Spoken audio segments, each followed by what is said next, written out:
മിശിഹായിൽ പ്രിയമുള്ള സഹോദരി സഹോദരന്മാരെ, പ്രിയമക്കളെ, ഈ പ്രഭാതത്തിൽ വിശുദ്ധ മർക്കോസ് അറിയിച്ച നമ്മുടെ കർത്താവ് മിശിഹായുടെ പരിശുദ്ധ സുവിശേഷം 9-ാം അധ്യായം 29-ാമത്തെ വാക്യം.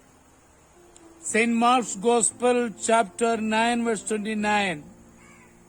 അവൻ പറഞ്ഞു, പ്രാർത്ഥന കൊണ്ടല്ലാതെ മറ്റൊന്നുകൊണ്ടും ഈ വർഗം പുറത്തുപോവുകയില്ല. നാം പ്രവർത്തന വിജയത്തിനായി ചില മാർഗങ്ങൾ സ്വീകരിക്കാറുണ്ട്. അനുകൂലവും പ്രതികൂലവുമായ വശങ്ങളെപ്പറ്റി ആവുന്നത്ര ചിന്തിക്കും. അവസാനം ഒരു തീരുമാനത്തിൽ ചെന്നെത്തും. പിന്നീട് ഏകാഗ്രതയോടെ അതിനുവേണ്ടി പ്രവർത്തിക്കും.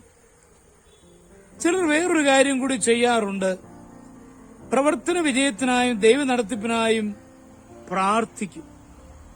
ഉത്തരവാദിത്വങ്ങൾ വലുതായിരിക്കുകയോ എതിരാളികൾ ഉണ്ടായിരിക്കുകയോ ആണെങ്കിൽ കൂടുതലായി പ്രാർത്ഥിക്കും.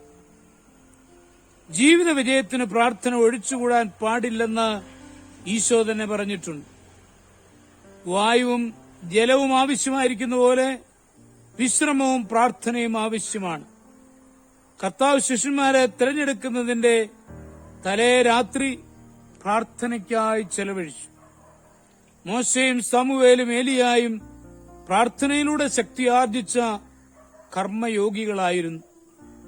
എബ്രഹാം ലിങ്കൺ പ്രധാന തീരുമാനങ്ങൾ എടുക്കുന്നതിന് മുമ്പ് ഏകനായ മുറിക്കുള്ളിൽ നടന്ന് പ്രാർത്ഥിക്കുന്ന പതിവുണ്ടായിരുന്നു. ദൈവത്തെ നിർബന്ധിച്ച് പ്രവർത്തിപ്പിക്കുവാനുള്ള ഉപാധിയല്ല പ്രാർത്ഥന. ദൈവത്തോട് നമ്മെ ഘടിപ്പിക്കുന്നതിനുള്ള ഉപാധിയാണ് പ്രാർത്ഥന. ദൈവം സ്വന്തം ഹിതപ്രകാരം നമ്മിൽ പ്രവർത്തിക്കുവാൻ സ്വയം സമർപ്പിക്കലാണത്.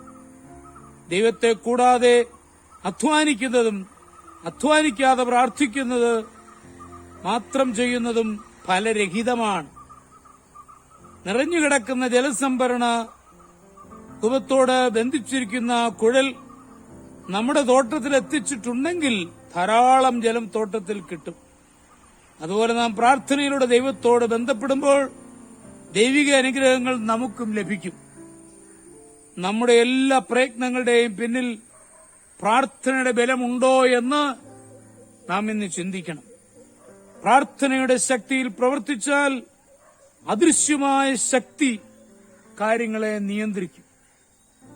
നമ്മുടെ കർത്താവ് ഈശോ മിശിഹായുടെ കൃപയും പിതാവായ ദൈവത്തിന്റെ സ്നേഹവും പരിശുദ്ധാത്മാവിന്റെ സഹവാസവും പരിശുദ്ധ അമ്മയുടെ മധ്യസ്ഥതയും നിങ്ങളെല്ലാവരോടും കൂടി ധാരാളമായിട്ടുണ്ടായിരിക്കട്ടെ, എപ്പോഴും എപ്പോഴും എന്നേക്കും.